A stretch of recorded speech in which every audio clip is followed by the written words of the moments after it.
అందరికీ నా హృదయపూర్వక నమస్కారాలు. ఈ స్థానిక ఎన్నికలు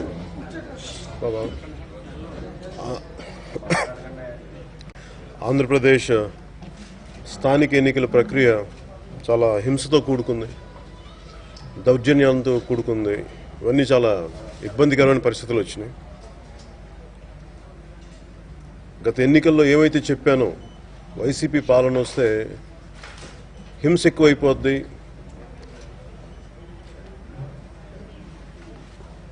ప్రతి నూక్ అండ్ కార్నర్కి, ప్రతి మారుమూలకి ఆ దౌర్జన్యం, ఆ హింస, ఆ పాలిగాళ్ల రాజ్యం అనేది ప్రతి ఆంధ్రప్రదేశ్ మారుమూలలోకి వెళ్ళిపోద్దని ఏమైతే చెప్పామో అదే ఈరోజు నిజమవుతూ వచ్చింది. ముఖ్యంగా ఈ స్థానిక ఎన్నికల ప్రక్రియ చూడాల్సిన బాధ్యత రాష్ట్ర ఎన్నికల కమిషన్ది. రాష్ట్ర ఎన్నికల కమిషన్ చేతులు కట్టుకొని చోద్యం చూస్తూ ఉన్నారు ఇంత హింస జరుగుతూ ఉంటే. ఒక అభ్యర్థి మీద నామినేషన్ వేయడానికి దాడి జరిగినప్పుడు అక్కడ ఎన్నికలు క్యాన్సిల్ చేయాలి.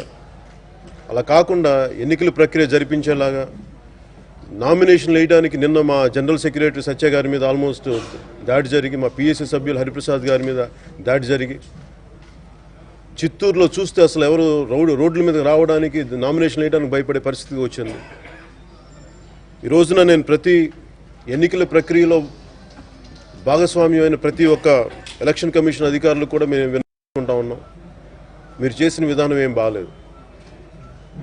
ముఖ్యంగా రాష్ట్ర ఎన్నికల కమిషన్ ప్రభుత్వానికి ఇంత కొమ్ము కాసే విధంగా మీరు ప్రవర్తించడం చాలా బాధేస్తుంది. మీరు మాట్లాడు రాజకీయ వ్యవస్థ తప్పు చేస్తే కాపాడాల్సిన మీరు కూడా ఈ వ్యవస్థలో మీరు కూడా వాళ్ళ వ్యవస్థలో మీరు భాగం అయిపోయి ప్రజాస్వామ్య ప్రక్రియను మీరు కూని చేశారు. మీరు అందరూ కలిసి ఈ రోజున 6 వారాలు మీరు కరోనా వైరస్ వల్ల మీరు పోస్ట్పోన్ అయిన అనౌన్స్మెంట్ చూసాం పొద్దున్నే. మేము కోరుకుంటుంది ఏంటంటే ఈ నామినేషన్ ప్రక్రియ కూడా ఇంకోసారి జరగాలి. ఎందుకంటే ఇది ప్రజాస్వామ్యబద్ధంగా జరగలేదు, ఏకపక్షంగా జరిగింది. ముఖ్యంగా పోలీస్ వ్యవస్థ, కాపాడాల్సిన పోలీస్ వ్యవస్థ వైసీపీ కార్యకర్తల్లాగా చాలా చోట్ల పోలీసులు కొంతమంది నిస్సహాయ స్థితిలోనే మాకు పై స్థాయి అధికారుల నుంచి మాకు ఉన్నాయి సార్ చేయమని చెప్పి మేమేం చేయలేకపోతున్నాం, క్షమించాలి అని చెప్పి వైసీపీ కార్యకర్తలకు కానీ వైసీపీ నాయకులు కానీ కొమ్ము కాయటం స్థానికంగా. ఇవన్నీ తెలిసి కూడా ఎన్నికల కమిషన్ అసలు ఏం జరగనట్టుగా చాలా ప్రశాంతంగా జరుగుతున్నట్టుగా వెళ్ళిన విధానం ఇవన్నీ చాలా బాధ కలిగించింది. ప్రత్యేకించి జనసేన లీగల్ విభాగాన్ని మేము ఆదేశించబోతా ఉన్నాం. రాష్ట్ర ఎన్నికల కమిషన్ విధి విధానాలు ఎలా ఉన్నాయి, అందుకని ఈరోజు మీరు 6 వారాలు కరోనా వైరస్ వల్ల మీరు పోస్ట్పోన్ చేసినప్పటికీ మేము కోరుకున్న తిరిగి నామినేషన్ ప్రక్రియ ఇంకోసారి జరగాలి. ఎందుకంటే నామినేషన్లు ప్రజాస్వామ్యబద్ధంగా జరగలేదు, దౌర్జన్యపూరితమైన వాతావరణంలో, భయానకమైన వాతావరణంలో జరిగింది. చాలామంది భయాలతోటి నామినేషన్ విత్డ్రా చేయించారు. ఇళ్ల మీదకి వెళ్ళిపోయి మనుషులను తీసుకెళ్లి, పోలీసులను తీసుకెళ్లి దౌర్జన్యపూరితంగా విత్డ్రా చేయించారు. నిన్న 3 గంటలకు అయిపోయిన ప్రక్రియను కూడా మళ్ళీ రాత్రి 7-10 దాకా పొడిగించి నిన్న చిత్తూరులో కూడా టైం అయిపోయినప్పటికీ తిరిగి వాళ్ళని పోలీసులను పక్కన తీసుకెళ్లి ఒక్కొక్క విలేజ్లకు వెళ్ళి జడ్పీటీసీని కానీ ఎంపీటీసీని కానీ విత్డ్రా పర్వం చేయించారు నిన్నంతా.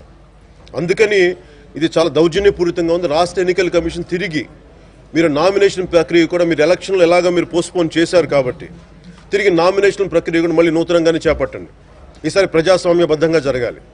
లేని పక్షంలో ఖచ్చితంగా మేము దీనిని లీగల్ మేము కోర్టును ఆశ్రయిస్తాం.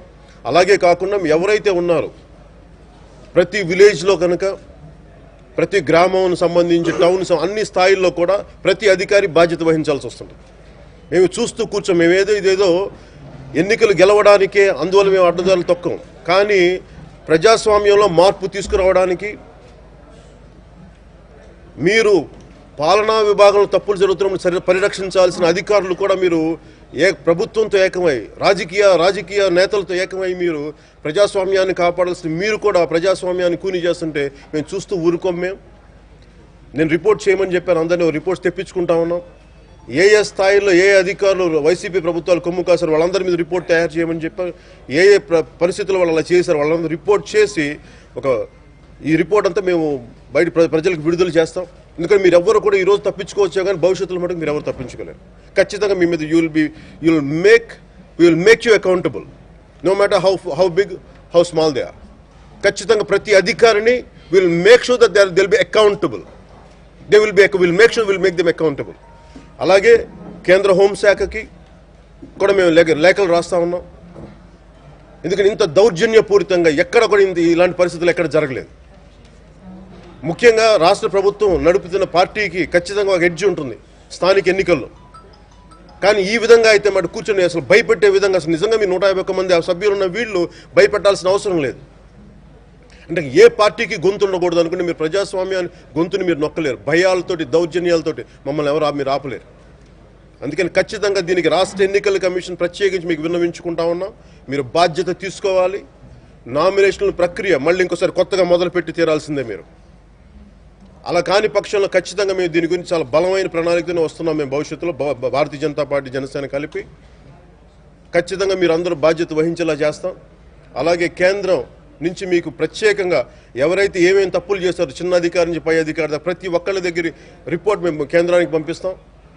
అలాగే ప్రతి ఒక్కళ్ళు మేము బాధ్యతకి మేము మిమ్మల్ని అకౌంటబుల్ చేస్తాం. దయచేసి మీరు ఎవరు తప్పించుకుంటాం అనేది ఈ వైసీపీని పక్కన పెట్టుకొని మీరు ఆ ధైర్యంతో మీరు ఏదైనా చేస్తే ఖచ్చితంగా భవిష్యత్తులో మీరు అందరినీ కూడా మీ రికార్డ్స్ ఖచ్చితంగా మా దగ్గర ఉంటాయి. మిమ్మల్ని ఎవరిని వదిలిపెట్టే ప్రసక్తి లేదు. దయచేసి అది గుర్తుపెట్టుకొని తిరిగి ఇంకొక మారు ఎన్నికల కమిషన్ కూడా మేము విన్నవించుకుంటా ఉన్నాం. మీరు ఎలాగ ఎలక్షన్లు పొడిగించారు కాబట్టి, మీరు పోస్ట్పోన్ వాయిదా వేశారు కాబట్టి నామినేషన్ ప్రక్రియ కూడా మళ్ళీ కొత్తగా మొదలు పెట్టాలని మనస్ఫూర్తిగా కోరుకున్నాం. ఇక్కడ ఇది స్థానిక సంస్థలు ఎన్నికలు అనేది కేవలం రాష్ట్ర ఎన్నికల కమిషన్ సంబంధించింది. కేంద్ర ఎన్నికల సంఘానికి మేము చెప్తాం. ఖచ్చితంగా నేనే స్వయంగా లెటర్స్ రాస్తున్నాను. అమిత్ షా గారికి, కేంద్ర హోంశాఖ మంత్రి అమిత్ షా గారికి రాస్తాను, హోమ్ సెక్రటరీ గారికి రాస్తాను నేను ప్రత్యేకించి. అలాగే చీఫ్ ఎలక్షన్ కమిషనర్ కూడా రాస్తాను. ఇంత జరిగినాయి మొత్తం కూర్చోబెట్టి ఆధారాలతో సహా ఏమున్నాయి, ఆడియో రికార్డింగ్స్తో సహా వీడియో రికార్డింగ్స్ అలాగే కూర్చోబెట్టి పాపం నిన్న మనమ్మ గారని చెప్పి మనకి ఒక ఎంపీటీసీ సభ్యురాల మీద దారుణంగా కత్తితో దాడి చేస్తే దాని మీద ఏ యాక్షన్ తీసుకోలేదు. అలాంటి హింస జరిగితే అక్కడ ఎలక్షన్ వాయిదా వేయాలి. అవి కూడా చేయకుండా చేసిన అధికారుల మీద మొత్తం మీద ఒక రిపోర్ట్గా తయారు చేసి నేను చీఫ్ ఎలక్షన్ కమిషన్ గారికి నేనే స్వయంగా లెటర్లు పెడతాను. దీన్ని కొద్ది రోజులు తీసుకెళ్ళి నేను ఢిల్లీకి వెళ్ళి తీసుకెళ్ళి ఇస్తాను, లెటర్లు రాసిందే కాకుండా. ఎక్కువ దాదాపు అన్ని జిల్లాల్లో మనం ఒక్కొక్క జిల్లాలో ఒక విధానం తీసుకున్నారు. గోదావరి జిల్లాలో ఏ కైండ్ ఆఫ్ ఎకనామిక్ టెర్రర్ అని మీరు కనుక అటు వెళ్ళిపోతే మిమ్మల్ని మీ పొలాలు తీసేసుకుంటాం. ఉదాహరణకి నిన్న వైసీపీలోకి వెళ్ళిన జనసేన అభ్యర్థిని కూడా అంత ముందు రోజు ఉండి రాత్రి ఉండి ఎవరో మంత్రులు ఎవరో ఫోన్ చేశారు, నన్ను మొత్తం కూర్చొని మీ ఆస్తులంతా కబ్జా మేము పెట్టేస్తాం, మీ మీద కేసులు పెడతా ఉంటే గత్యంతరంలాగా వెళ్తున్నాను సార్. ఇలాగో ఆర్థికమైన టెర్రర్ క్రియేట్ చేయటం, ఒక ఎకనామిక్ టెర్రర్ క్రియేట్ చేసి కొంతమందిని భయపెట్టేయడం, లేదంటే కూర్చోబెట్టి ఫిజికల్ దౌర్జన్యం అనేది చాలా చోట్ల ప్రస్ఫుటంగా బలంగా తెలుస్తూ ఉంది. ఈ పరిస్థితి మారాలి. ఎందుకంటే కూర్చోబెట్టి రౌడీలు రాజ్యాలకు మేము కూర్చోబెట్టి చూస్తూ భరించేసే రాష్ట్రం కాదు ఇది. ఖచ్చితంగా రోడ్ల మీదకి వచ్చి ఎదురు తిరుగుతాం. Thank you.